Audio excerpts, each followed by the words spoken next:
Bueno, continuando en la segunda sesión, en la primera la hicimos de 48 minutos, pero era obviamente sobre esto quedaría la tarea de que los estudiantes que están adelantando el diplomado, pues estudien muy bien todos los tratados que configuran el perímetro marítimo de la República de Colombia, como les decía, con República Dominicana, con Haití, con Panamá. Los tratados son tratados perfectos, pero sin embargo hago la acotación y la pregunta, analizando este mapa, cómo se descompuso el mapa oficial de la República de Colombia en áreas marinas y submarinas, porque el mapa oficial de la República de Colombia fue el mapa que vimos, pero con la sentencia de la Corte, cómo la Corte cambió unos límites que ya estaban establecidos, especialmente con Panamá, con Honduras también logró tocar el tratado, y con Jamaica, que son competencias, y es un tema que nos da mucha discusión. Yo he estado leyendo con mucho cuidado este libro, Colombia en el laberinto del Caribe, del teniente coronel Julio Londoño Paredes, que fue precisamente nuestro agente ante la Corte, y yo obviamente tendría que hacerle muchísimos comentarios al libro, porque tiene un material interesante, pero obviamente como académicos hay puntos en los que podemos estar en desacuerdos. Entonces vamos a comenzar a tocar ese eterno diferendo limítrofe colombo-venezolano por la delimitación de los espacios marinos y submarinos en el área del Golfo.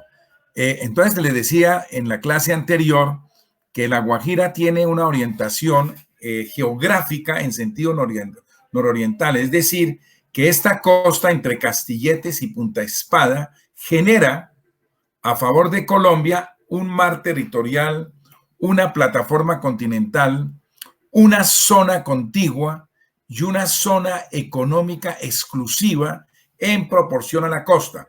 Y esta es la línea media. Este mapa que ustedes ven, lo hizo, fue un ejercicio que hizo el asesor de geografía del Departamento de Estado de los Estados Unidos, el señor Whitmore Bogg. Se conoce con el nombre de la línea Bogg de 1951. Es decir, esta línea se le va a adelantar muchísimo a la concepción del artículo 6, del artículo 12 y el artículo 15 de la tercera Convención de las Naciones Unidas sobre el derecho del mar, que el artículo 15 es muy claro cuando se trata de delimitar costas entre estados que tengan fronteras adyacentes o costas adyacentes y costas enfrentadas. Entonces, miren ustedes que este es el planteamiento del diferendo limítrofe, y ustedes ven en el mapa que hay una línea de jurisdicción alterna, que es si los estados, y en este momento, pues, en ese año en que se publica ese mapa, la cuestión de los monjes no se había dado. Me refiero a qué son los monjes. Los monjes son 9 peñascos rocosos, aquí señalo, carentes de vida propia, Es decir, cuando digo carentes de vida propia, quiero decir que no son islas, sino son rocas. Y si son rocas, no tienen derecho sino a 12 millas de mar territorial, y no tienen zona contigua, ni zona económica exclusiva, ni plataforma continental. Es decir, no generan esta jurisdicción marítima. Entonces, miren ustedes, 9 peñascos rocosos carentes de vida propia que emergen del mar a 17 millas de distancia de este cabo colombiano, que se llama el Cabo de Chichibacoa, y a 36 millas de la península de Paraguaná. Esa es parte de la controversia. ¿Cómo se plantea la controversia? Y obviamente tenemos que partir. Hay un libro interesante que ha sido también criticado del autor Daniel Baloarse, Los monjes, un mito trágico, de cómo Colombia terminó entregándole en un acto que fue calificado como traición a la patria los monjes a Venezuela el 22 de noviembre de 1952, mediante la nota de Cancillería DM 542, una nota de Cancillería que uno no logra todavía entender o sí se logra entender la razón por la cual un territorio colombiano le fue entregado a Venezuela a sabiendas de que ese territorio era colombiano. Y digo a sabiendas, ¿por qué? Porque es innegable que cuando se produjo, y voy a tocar un poco para empezar a hablar del tema de la delimitación, vamos a ver si el tema de la delimitación de áreas marinas y submarinas, aquí en esta parte ustedes ven los monjes, aquí ustedes ven en el mapa dos posiciones, la posición de Venezuela, que deja a Colombia confinada a la parte verde que ustedes ven en el mapa, es decir, una línea de prolongación de la frontera terrestre de la dirección general. Bueno, los que venezolanos no saben es que el hito de Castilletes mira hacia el mar y si esa frontera se prolonga sería en el sentido de la línea media, y la posición de Colombia de línea media. Entonces, partimos de una controversia que, como les digo, es de las controversias marítimas más largas, más complejas de toda la historia de la humanidad. Un aspecto que es jurídico y que es técnico, Venezuela lo convirtió en un hecho político de corte chauvinista, de un nacionalismo malsano, desde que se planteó el diferendo oficialmente. Primero yo les había comentado del señor Otañez, cuando el señor Otañez, el canciller de Venezuela, planteó esa necesidad de limitar áreas marinas y submarinas cuando todavía pues no existía. Bueno, se había dado ya la proclama Truman de plataforma continental, pero no se estilaba, no se aplicaba, no se delimitaba todavía mediante los métodos que se han empleado a partir de las convenciones de Ginebra de 1958, que van a codificar totalmente el derecho del mar y que posteriormente van a pasar a la Convención de Montego y Jamaica de 1982, que a propósito, Colombia no forma parte de la Convención de Jamaica y Venezuela fue el único país en el mundo que rechazó la convención porque 4 artículos de esa convención favorecían y favorecen totalmente el interés colombiano en el tema de limitación de espacios marinos y submarinos. Entonces partimos, y lo planteaba el doctor Daniel Valo Arce en su libro, un libro que algunos lo critican, a mí me gustó muchísimo, que el centro focal de la controversia pues es la definición de los monjes. Primero que todo, pues los monjes, como le dije, que le fueron entregados a Venezuela mediante una nota de Cancillería, la DM 542, muy bien redactada. Colombia, un país respetuoso del derecho. Bueno, la adornamos muy bien, me refiero a una trilogía o a unos trillizos que son Roberto Urdaneta Alveráez, Juan Uribe Holguín y Alfredo Vázquez Carrizosa. Estos 3 personajes de la historia de Colombia. A Juan Uribe Holguín se le juzgó como traición a la patria. Recuerden que Roberto Urdaneta Arbeláez reemplazaba como designado a la presidencia a Laureano Gómez, que tal vez las circunstancias hubiesen sido diferentes si el presidente Laureano Gómez no se hubiese enfermado y hubiese tenido que ser sustituido por Roberto Urdaneta Arbeláez, y el secretario general de la Cancillería, el doctor Alfredo Vázquez Carrizosa, que a propósito va a ser el canciller, el ministro de Relaciones Exteriores del presidente Misael Pastrana Borrero, 1970-1974. Entonces, miremos esta controversia, que es de las controversias más interesantes, que constituyen tal vez uno de los tratados más importantes en materia de derecho del mar. ¿Cómo se inicia la controversia? Entonces, recuerden, yo mencioné que la frontera terrestre entre Colombia y Venezuela quedó determinada por la sentencia arbitral de la reina María Cristina de España, esposa de Alfonso XII, del 16 de marzo de 1891, que traza una frontera, y que aquí viene un punto interesante, los venezolanos, porque los venezolanos, Venezuela, quiere confundir los frailes con los monjes. Si nos refiere al aspecto sacerdotal o eclesiástico, pueden ser lo mismo, pero en cuanto a accidentes geográficos son totalmente diferentes. Los frailes los ubicaríamos con unas roquitas, unos arrecifes acá, y los monjes los ubicamos acá. Y obviamente el mapa del Duque de Tetuán que les va a quedar a ustedes para que lo analicen muy bien, testifica dónde comenzaba la frontera terrestre. Pero aquí hay que tocar algunos elementos interesantes de por qué esa sentencia arbitral fue variada en contra de Colombia, cuando en el mapa que acompaña el Duque de Tetuán, la frontera partía de este punto. Bueno, voy a ubicarme en un contexto histórico que me parece que es muy importante. Cuando Colombia envió la Comisión Mixta Demarcadora, ya lo había repetido, en el año 1900 a cargo del ingeniero Ruperto Ferreira, y hay unas denuncias sobre este hecho, Colombia los envió en un escenario político interno muy complicado, o el más complicado que ha vivido el país, que era la guerra de los 1000 días entre liberales y conservadores, que termina con el famoso Tratado de Paz de Wisconsin, con una derrota de los liberales.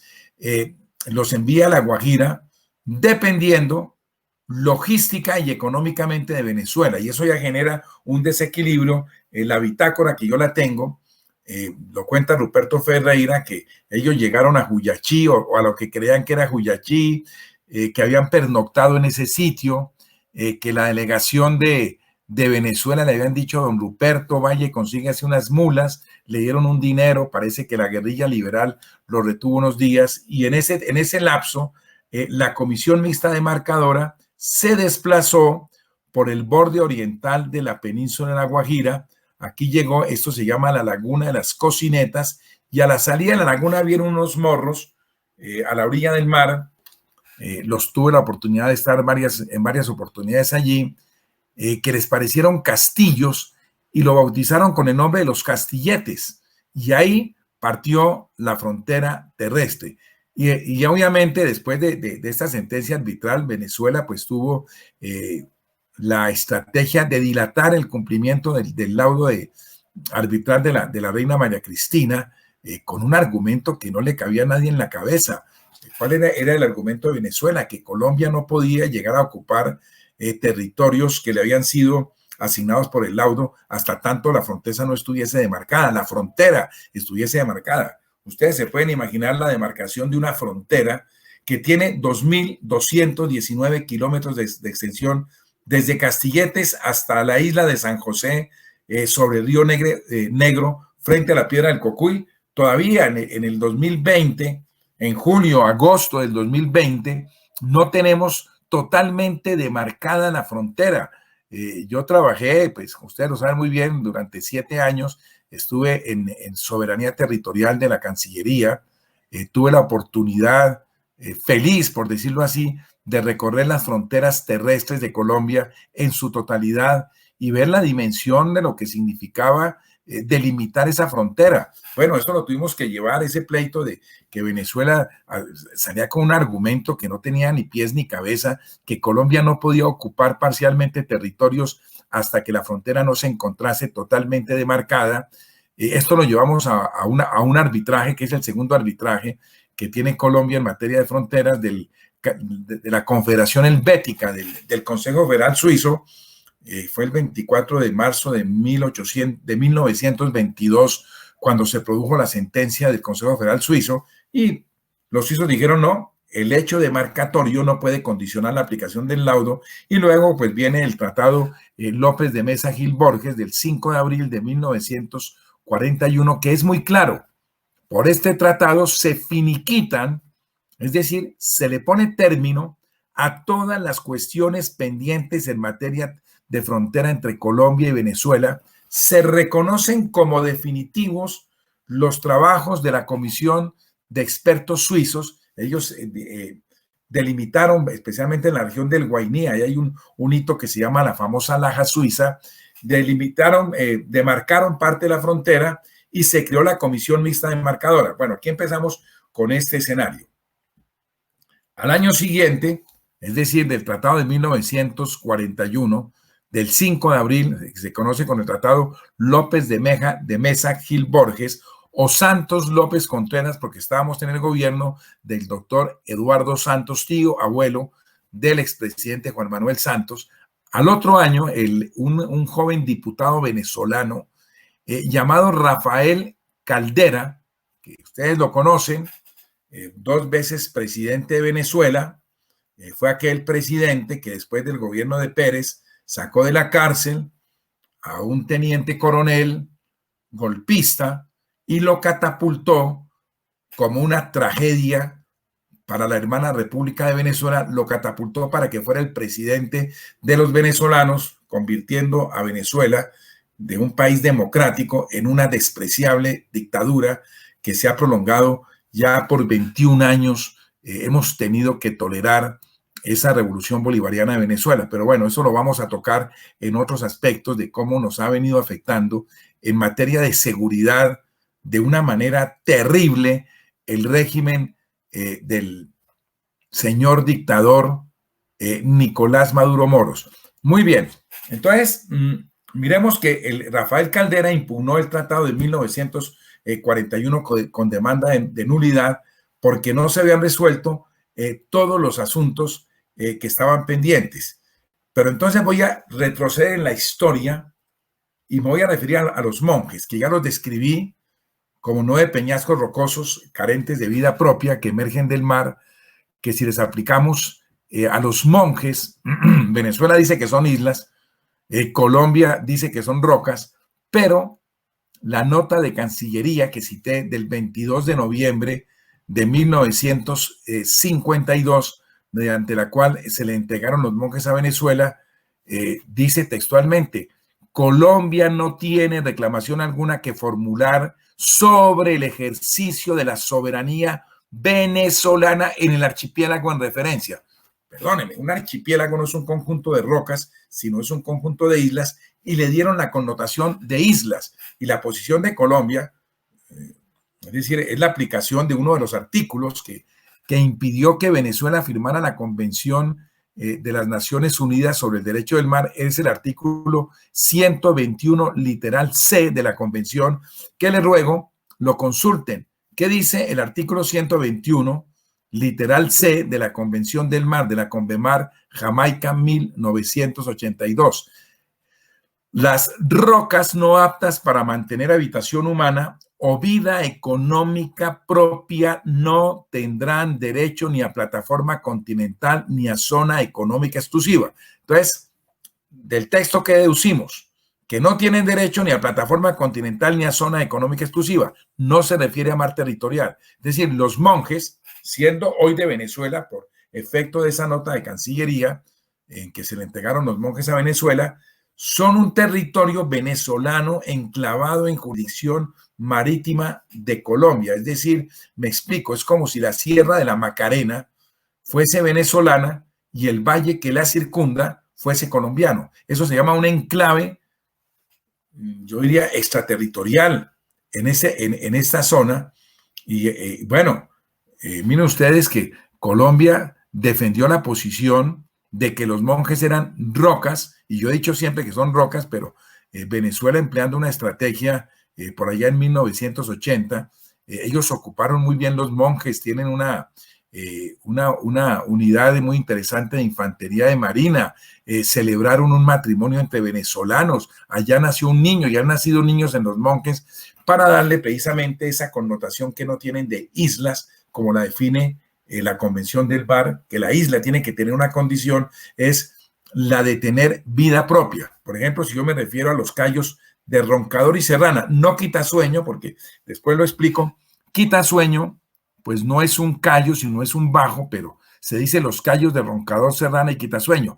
¿Qué quiere decir un bajo? Que no emerge, que emerge muy pocas veces y que obviamente como no emerge, pues no es apto para la vida humana, mientras que Roncador y Serrana, tuve la oportunidad de conocerlos, pues son unos cayos donde tenemos unos pelotones de infantería de marina que ejercen allí soberanía desde la época del ministro de Defensa, mi general Luis Carlos Camacho Leiva, por allá en 1979-80, ordenó la ocupación militar de esos cayos, es decir, la presencia militar como un elemento de soberanía, toda vez que los cayos fueron cuestión de una disputa que la vamos a tocar muy larga con los Estados Unidos de América, que querían apropiarse de los cayos colombianos. Entonces me voy a retroceder en la historia hacia el año de 1856 aproximadamente, cuando el ministro de Relaciones Exteriores, que creo que se llamaba secretario del Interior, después va a cambiar el nombre a ministro de Relaciones Exteriores, el señor Lino de Pombo celebra un contrato de arrendamiento y le arrienda a los monjes a unos norteamericanos de apellido Gowen y Sidney para la explotación de guano. Guano es el excremento de ave marina, algunos lo llaman también popó de murciélago, que es un abono muy interesante, muy importante para fertilizar terrenos, muy empleado para la agricultura, un recurso natural poco renovable, porque ustedes se pueden imaginar, para que haya grandes depósitos de guano, cuántas aves marinas. Bueno, los arrienda para la explotación de guano y Venezuela protesta. Me estoy refiriendo al año de 1856. Venezuela presenta una nota de protesta argumentando soberanía sobre los monjes. Y el canciller Lino de Pombo, don Lino de Pombo, responde en una forma muy tímida, en una forma, yo diría, muy incoherente. Me confundí por una errata tipográfica, ojo con esto, confundí los monjes con los mangles. Ojo con esto. Dice la nota, por una errata tipográfica. Resulta que si ustedes sobreponen monjes y mangles, que son dos palabras de dos sílabas, hay tres erratas tipográficas. No era posible aceptar tal confusión por una errata tipográfica cuando hay tres erratas tipográficas. Cuando digo los mangles, también se llamaban las Islas del Maíz o las Core Island, que fueron las islas que se le entregaron a Nicaragua en el Tratado Esguerra-Bárcenas-Meneses del 24 de marzo de 1928. Ahí esas islas, que eran parte integrante de nuestro archipiélago de San Andrés, junto con la costa de Mosquitos, como lo vamos a ver, pasaron a depender de Nicaragua. Dice, por una errata tipográfica. Bueno, pero bueno, don Lino de Pombo agrega algo que tal vez solventa un poco esa famosa errata tipográfica. Los monjes, dice la nota de don Lino de Pombo, parecen ser una anexidad natural a la península de La Guajira. Es decir, son anexidad natural a La Guajira. La pregunta es, para 1856, ¿a quién le pertenecía la península de La Guajira? Pues no le pertenecía ni a Colombia ni a Venezuela, nominalmente, porque era un territorio en disputa. Sería venezolana si el título venezolano sobre La Guajira, que era un título que no tenía ni pies ni cabeza, Venezuela decía que La Guajira le pertenecía en su totalidad, que es parte de la estrategia venezolana de quitar a Colombia La Guajira desde el Cabo de la Vela. Era un título que se derivaba de un contrato de arrendamiento que hizo el rey Carlos V de España, primero de Alemania, a unos señores alemanes de la ciudad de Hamburgo, de apellido Wessler, en el cual arrendaba los territorios que iban desde el Cabo de la Vela hasta Marcapana, por acá en la península de Paraguaná, para la explotación, colonización de indios. Un contrato de arrendamiento. Era el título venezolano. El título colombiano sobre La Guajira, ¿cuál era? Unas reales cédulas, que eso es diferente a contrato de arrendamiento, que a propósito los señores Wessler terminaron, por decir algo, tumbando al rey porque ni siquiera pagaron el arrendamiento de esos territorios.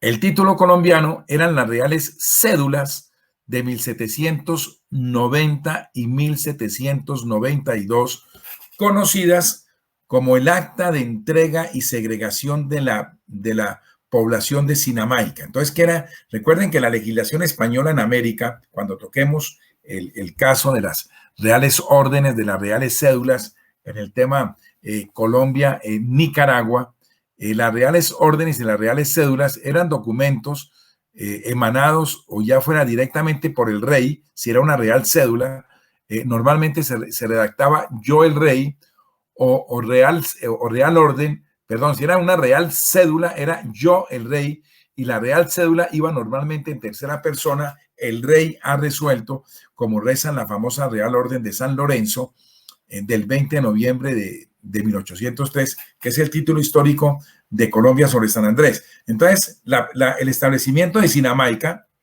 es una población que tuve la oportunidad de conocerla, que está al norte de Maracaibo, por allá en 1790, estoy hablando de 20 años antes de la independencia, y 1792 fue segregada de la jurisdicción de la provincia del Río del Hacha, perteneciente al Virreinato de la Nueva Granada, para ser agregada a la provincia de Maracaibo, perteneciente a la Capitanía General de Venezuela. Entonces era apenas claro y apenas lógico que si Colombia tenía, hablo de términos de Colombia, no de Virreinato de la Nueva Granada, una población en este sector que se llama Sinamaica, que le es segregada por una disposición real, las reales cédulas de 1790 y 1792, para ser agregadas a Venezuela, era entendible que el límite entre Colombia y Venezuela era precisamente el norte de la jurisdicción del establecimiento de Sinamaica, y en consecuencia toda la Guajira pues le pertenecía a Colombia. Pero ya les hablé de Ruperto Ferreira, cómo fue que se cambió el laudo por un error imperdonable o tal vez explicable en esas circunstancias. Cuando se produce la sentencia arbitral del 16 de marzo de 1891 que establece la frontera terrestre entre Colombia y Venezuela, los monjes no se mencionan, porque la condición de anexidad natural que fue aceptada por Venezuela, al no hacer ningún reparo, los monjes parecen ser una anexidad natural a la península de La Guajira, pues los monjes automáticamente acceden a la Guajira colombiana y no hay protesta por parte de Venezuela.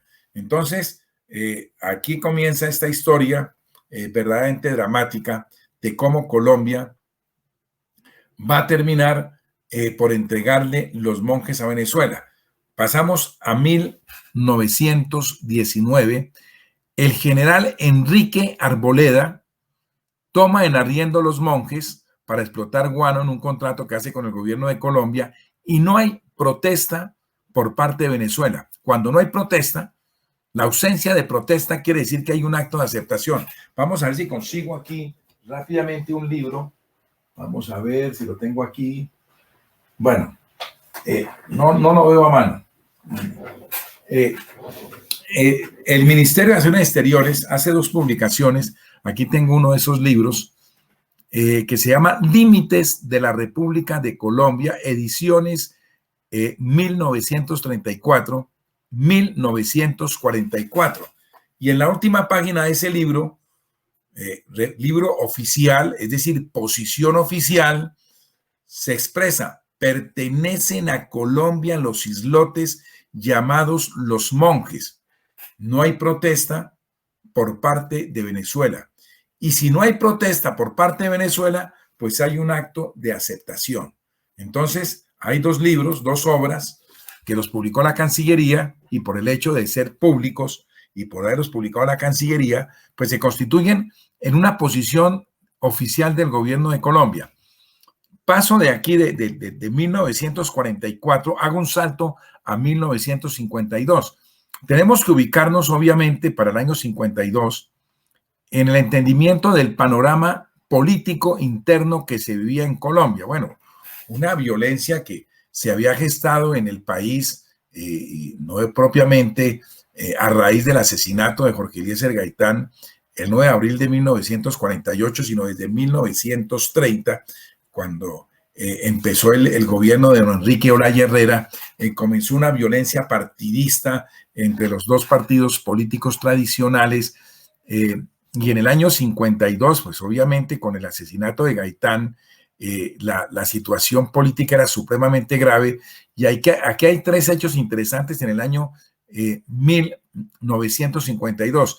El primero es una publicación que aparece en el diario Universal de Caracas por parte de Alfredo Vázquez Carrizosa, secretario general de la Cancillería, en el cual el doctor Vázquez Carrizosa argumenta que los monjes le pertenecen a Colombia, y no hay ningún comentario por parte de Venezuela.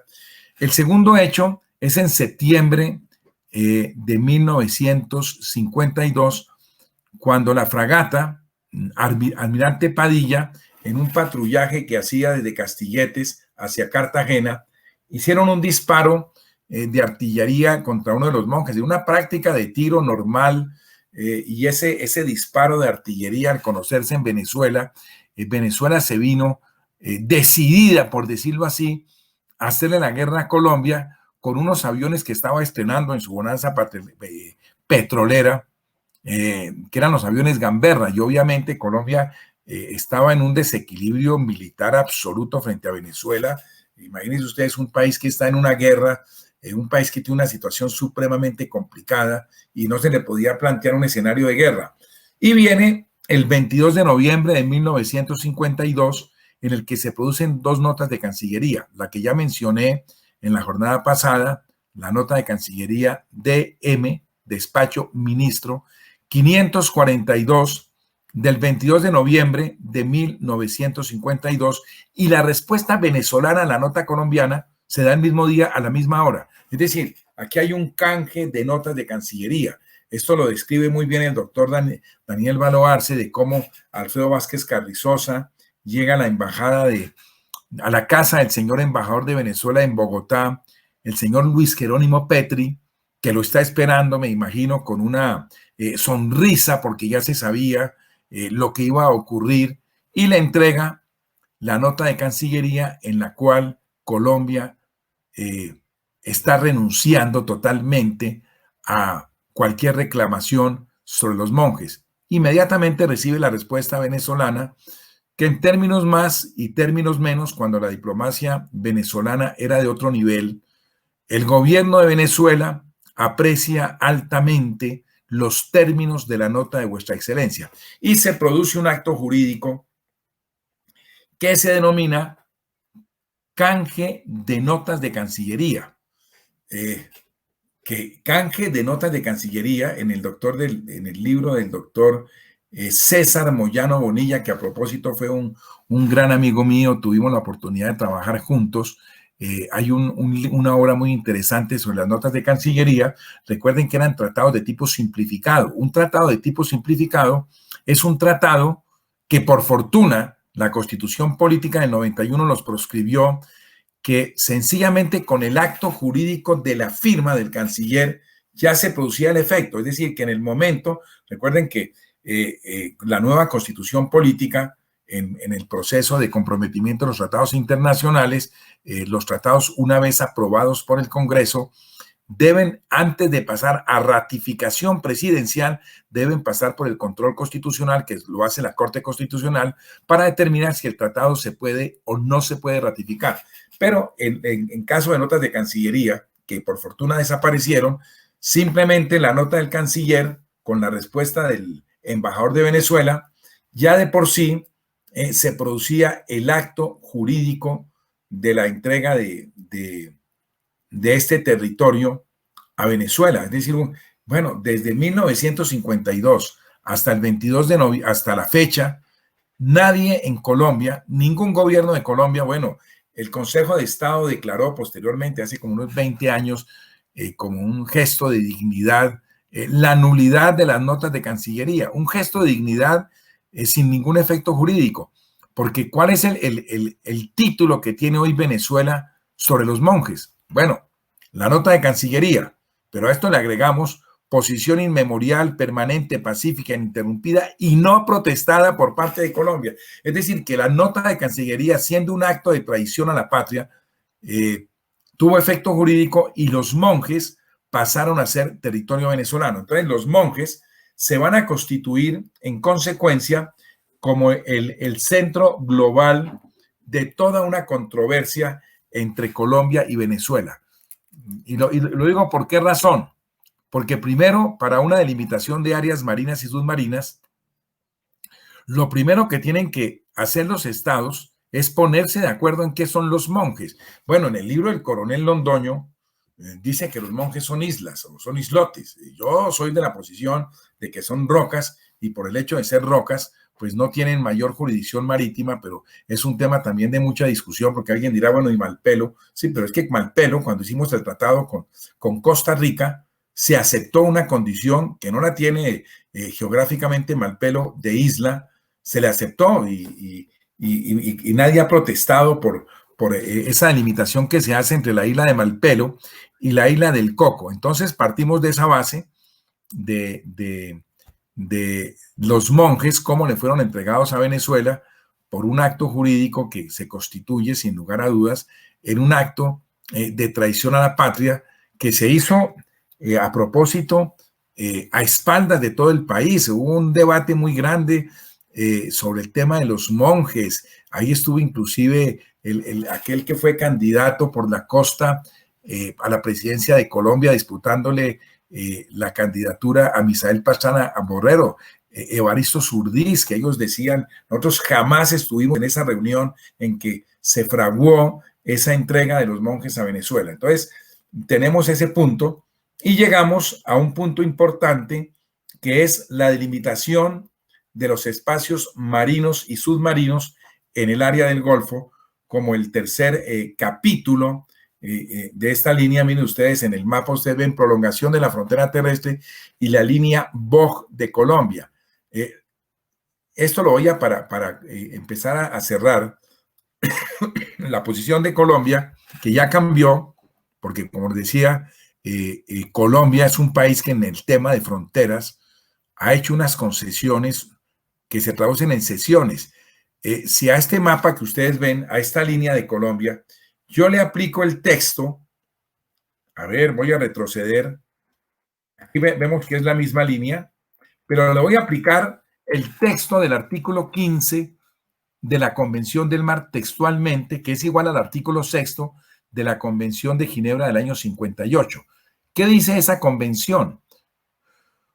Cuando las costas de dos estados sean adyacentes, es decir, este caso, o se encuentren situadas frente a frente, que es este caso, ninguno de los dos estados tendrá derecho, salvo mutuo acuerdo en contrario, estoy recitándolo textualmente, a extender su mar territorial más allá de una línea media.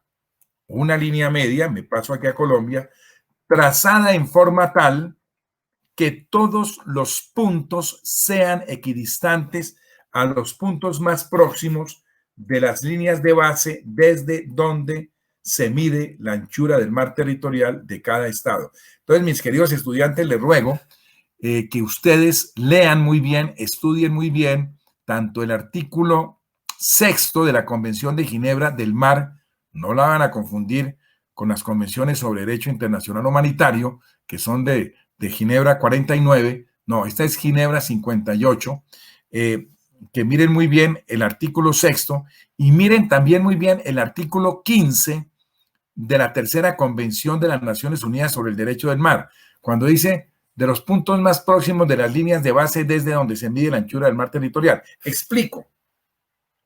¿Qué es una línea de base? La línea de base recta, que es la Ley 10 de 1978 para Colombia, es las líneas que se trazan para unir cuando las costas, como en este caso de La Guajira, tienen unas profundas escotaduras, se unen los puntos más salientes de la costa y a partir de esa línea de base se miden las 12 millas de mar territorial, no a partir de este punto, sino a partir de ese punto. Y esa es la Ley 10, pero obviamente si ustedes ven La Guajira y Paraguaná, pues aquí no hay trazado de líneas de base recta, porque obviamente no hay escotaduras que lleven al trazado de líneas de base recta. Y las aguas, estas aguas, son consideradas, repito, Ley 10 de 1978, Ley 10 del 78.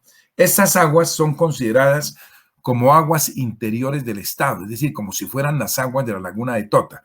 Entonces, miren ustedes que, vuelvo y repito, cuando las costas de dos estados sean adyacentes o se encuentren situadas frente a frente, que es este caso, ninguno de los dos estados tendrá derecho, salvo mutuo acuerdo en contrario, a extender su mar territorial más allá de una línea media trazada en forma tal que todos los puntos sean equidistantes de los puntos más próximos de las líneas de base desde donde se mide la anchura del mar territorial de cada estado. Les ruego que lean muchísimo, que lean muy bien esto, porque siguiente jornada vamos a mirar todo el aspecto relacionado con la delimitación de las áreas marinas y submarinas en el Golfo, llevando pues obviamente el cronograma de la configuración fronteriza marítima y oceánica de Colombia y analizando cómo se llevó a cabo y cómo se ha llevado a cabo toda esta controversia, que es interesante para posteriormente pues empezar a tocar el tema Nicaragua, declaratoria de nulidad del Tratado de Guerra Bárcenas Meneses, actitud de Colombia, actitud de Nicaragua frente al derecho internacional y cómo ha evolucionado este problema. Muy bien, entonces aquí paramos la segunda jornada para después complementarlo en la clase virtual directa.